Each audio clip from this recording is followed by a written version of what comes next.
ഇനി നമ്മുടെ comedy song round വന്നിരിക്കുകയാണ്. നമ്മൾ ബോംബെ എന്ന് ഒരാളെ ഇറക്കിയിട്ടുണ്ട് ഈ കോമഡി റൗണ്ടിന് വേണ്ടിട്ട്. ഇവിടുന്നുണ്ട് ഏഷ്യൻ പെയിന്റ്സിന് ബോംബെന്ന് കുറെ പേര് വന്നിട്ടുണ്ട്. ആണോ? അന്ന് നമുക്ക് കുറച്ച് ഹിന്ദിയൊക്കെ സംസാരിക്കാം അല്ലേ റിമി ചേച്ചി? റിമി ചേച്ചി വരുമ്പോ കുറച്ച് ഹിന്ദി പറയണം. നമ്മുടെ ശങ്കരനാണ്. Welcome Shankaran on stage. Comedy ചെയ്യാൻ പോലെ വരവ് കണ്ടറിയാം. കോമഡിയാന്ന് കോമഡി ട്രാജഡി ആകും. ശങ്കരൻ. അതെ, ഹായ് ശങ്കരൻ. കോമഡി ചെയ്യാൻ പോവാ നീ. പറ എന്തെങ്കിലും കോമഡി. പറയാനാണെങ്കിൽ അല്ലെ മോൻ പഠിച്ചോണ്ട് വന്നങ്ങ് പറ. കോമഡി പഠിച്ചിട്ടുണ്ട് അവൻ. ഒരെണ്ണം ഒരെണ്ണം പഠിച്ചിട്ടുണ്ട്. എനിക്കറിയായിരുന്നു അത്. പക്ഷെ അത് ഈ പാട്ടിന്റെ സിനിമയിലുള്ളതല്ല. അപ്പൊ പറഞ്ഞോളൂ. തമാശ പറയും. സ്ക്രിപ്റ്റ് പോട്ടെ. ഏത് സിനിമയിലെയാ? കല്യാണരാമൻ. ഓക്കെ, കേക്കാം. കുട്ടി ഇവിടെ വരൂ, ഒരു ചായ തരൂ. അവിടെ ആൾക്കാരൊക്കെ സദ്യ വിഴുങ്ങിട്ടിരിക്കുമല്ലേ, അവർക്കൊക്കെ ചായ കൊടുത്തു. ഇവിടെ കുറെ ആൾക്കാരെ പണിയെടുത്ത് കഷ്ടപ്പെടുത്തിക്കുന്നുണ്ടല്ലോ, അവർക്കൊക്കെ ചായ കൊടുത്തോ? കൊടുത്തല്ലോ. അതാരോട് ചോദിച്ചിട്ട് കൊടുത്തു? അവര് ചായ കുടിച്ചോണ്ടിരുന്ന ഇയാൾ പോയി പണിയെടുക്കുവോ? അപ്പത്തേക്ക് നവ്യ നായർ ആന്റി പോവും. അപ്പൊ ദിലീപ് സാർ പറയും അപ്പത്തേക്ക് പോയോ? ഇവിടെ വരൂ, ഒരു ചായ തരൂ.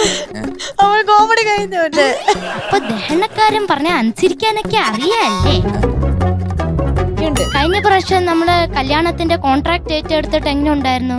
നമ്മൾ നല്ല മണിമണി പോത്ത ഡോക്ടർ ചെക്കനെ ഞങ്ങൾ ഒപ്പിച്ചു തന്നില്ലേ? ശരിയാ, എന്റെ ചേച്ചിയുടെ ഈ കല്യാണം കൂടെ നടന്നില്ലാന്നെങ്കിൽ എന്റെ ചേച്ചിയുടെ കണ്ണീര് വരുന്നത് എനിക്ക് സഹിക്കാൻ പറ്റുന്നതല്ല. അയ്യേ, അപ്പത്തേക്ക് നവ്യ നായർ ആന്റി കരയാൻ തുടങ്ങും. അപ്പൊ ദിലീപ് സാർ പറയും അല്ല കുട്ടി തന്നെ തുടച്ചോളൂ. അപ്പൊ കണ്ണീര് തുടയ്ക്കാൻ പറയോ? അപ്പൊ ദിലീപ് സാർ പറയും എന്ത് ചെയ്യാൻ പറ്റും, മനുഷ്യനല്ലേ, മനുഷ്യനെ മനസ്സിലാക്കാൻ പറ്റുമോ? അതിന് എന്നോട് ഒരു നന്ദി പറച്ചിലിന്റെ ആവശ്യമില്ല.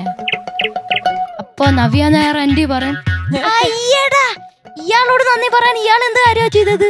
എന്റെ ചേച്ചിയെ സ്വീകരിച്ച ഡോക്ടർ ചെക്കനോടാ ഞാൻ നന്ദി പറഞ്ഞത്. ഇയാളുടെ സൗകര്യം പോലെ നോക്കിയാ മതി. പോട്ടെ, ദഹനക്കാരെ നീ കെട്ടിയോളാടി. യെസ്.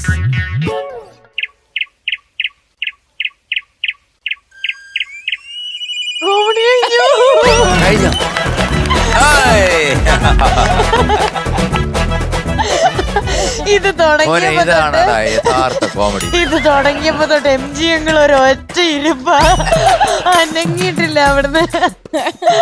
Super super super. അപ്പോഴത്തേക്കും ദിലീപ് സാർ, അപ്പോഴത്തേക്കും നവ്യ ആന്റി, അപ്പോഴത്തേക്കും പക്ഷെ സമ്മതിച്ചേടാ എത്ര നേരം ഓർക്കണ്ടല്ലേ? എല്ലാം ഓർത്ത് വെച്ച് കോമഡിയാ, നമ്മള് ചിരിച്ചില്ലേ? അല്ല, നമ്മളെ പണ്ടൊക്കെ അല്ലേ ബാർബർ ഷോപ്പിൽ ചെന്ന് ഇങ്ങനെ ഇന്നിങ്ങനെ ഒരു കോമഡി പറയാൻ ഇവ മാത്രമേ മലയാളത്തിലുള്ളൂ. അവനതൊരു അംഗീകാരമായി ഏറ്റെടുത്തു. വേറെന്തെങ്കിലും ഉണ്ടോ? വേറെ വലുതായിട്ടൊന്നുമില്ല മക്കളെ. എന്തായാലും മോന്റെ കോമഡി എനിക്ക് ഇഷ്ടപ്പെട്ടു. ഫ്ലവേഴ്സ് ഒരുക്കുന്ന കാഴ്ച വസന്തം യൂട്യൂബിൽ പ്രേക്ഷകർക്ക് ലൈവായി കാണാം. ഫ്ലവേഴ്സ് കോമഡിയിൽ ജോയിൻ ചെയ്യൂ, ആസ്വദിക്കൂ.